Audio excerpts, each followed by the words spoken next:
What's up, everybody? How you really doing today? I wanted to make this video out in nature, but it's hard to find a place where it's quiet.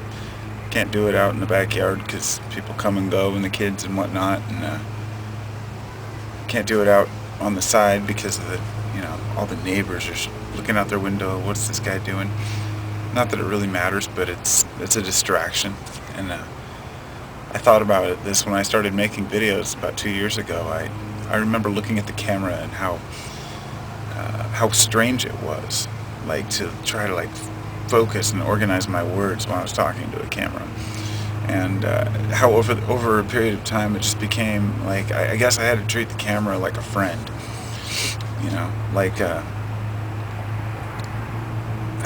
treat the camera like a buddy, like you're hanging out. I just wanted to show you guys this coolness. It's really beautiful. These clouds. It's really gorgeous out here. It's supposed to be a beautiful few days, and I'm really grateful for every moment in the winter time. Yeah, I was going to make this video about something else, but when I went to make it, I had this weird feeling. And I said, what do you want me to make this video about? To the universe. And I do this sometimes.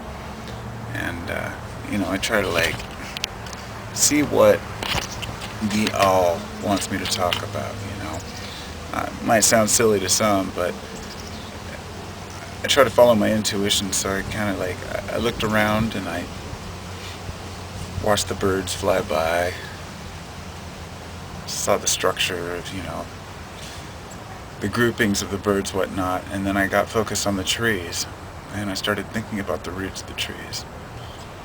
I'm a plant person, I love plants.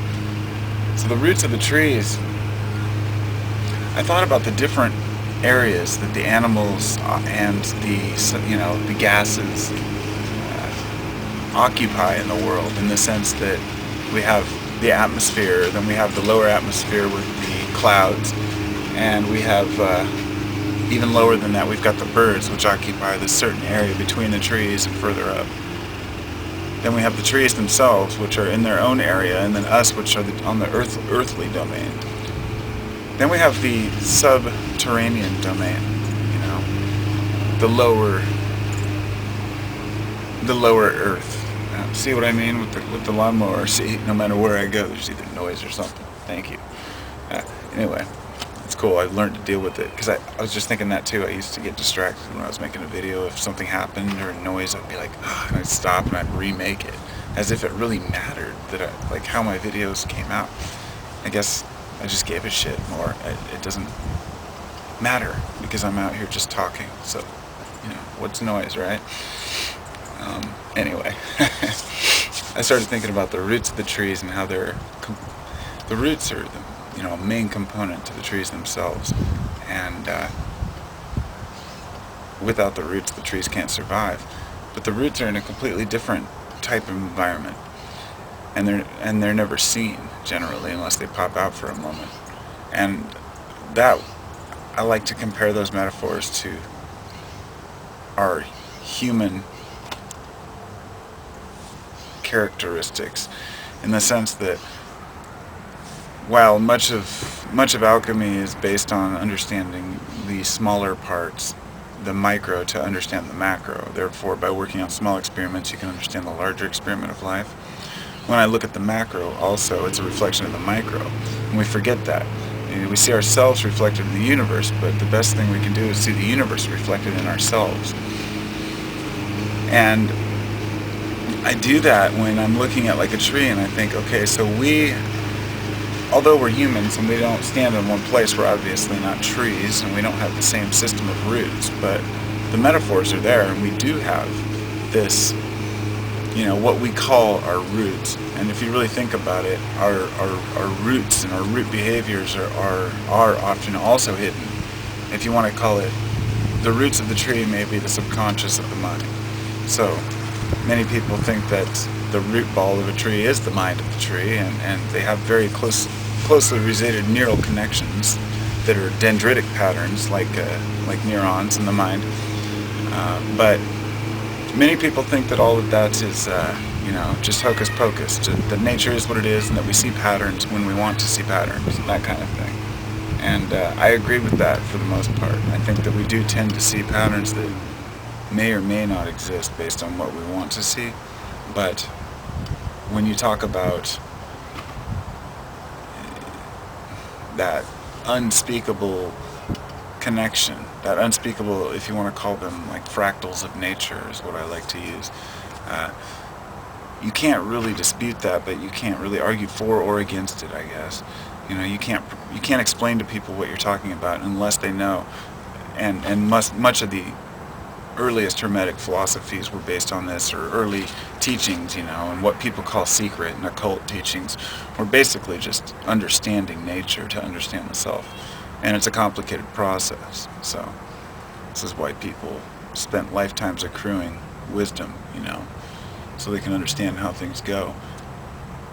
It's easy to get lost in the details. When we look around, we see all these things happening around us in our lives. Imagine how confusing our life is compared to, the simplicity of 1,000 years ago or 2,000 years ago, when we could really have moments of peace, and relaxation, and where it was quiet at night, and where we lived in generally trusting areas and communities, with their problems, of course. But I think about the hustle bustle today and how we force ourselves into this way of life and thinking that we have no other choice but then to stress about everything, Kids are out playing. That's what fall's all about, see? Playing in the leaves, hanging out. You just gotta stay a child, Stay a child in heart. These clouds are phenomenal today. There we go. And no, they're not chemtrails for anybody who's wondering. They're just clouds. It's a beautiful, beautiful day. I guess I've said that like 10 times, but, I never take a beautiful day for granted. So, I guess we all just want to do our own thing. Learn as best we can. Try not to harm anyone. Love your neighbors, love your friends, love your family. It's so easy to forget what's important in life, but when we look at how nature behaves, it just becomes so simple. Just to observe nature and see, how do the animals get by, how do the plants get by? How do we fit into the picture? Anyway, y'all have a good day now. I gotta go do some work. I gotta go clean up the kids' rooms. I'm hitting that, man. Disaster. Disaster. You know the word disaster? It means unfavorable star. And it was from ancient times when people would believe that certain comets or certain star signs and things in the celestial domain were affecting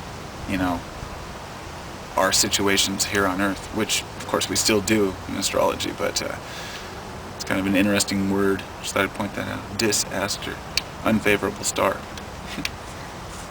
Your star chart's out of alignment, sir. So here's the beginning of the process of cleaning the kids' room. This is the disaster, the unfavorable star. Soon it will be a favorable star. Getting closer. Still a disaster, but not quite as bad. We will get there. There's the completed mission. Just took a little bit of dedicated work. Dun, dun, dun. What is it? An 8 out of 10? And that's how it's done. Should be getting done for real, yo. I'll be busting a cap in that mess's ass. No, but for real. I'm gonna add that little room cleaning thing at the end. It's, you know, it's one of those get done with the video, get a project done, feel good about it kind of things. I'm gonna make some dinner and kick back and relax and maybe watch a movie or something. We'll see. Anyway, peace out. Everybody's doing well. Take care.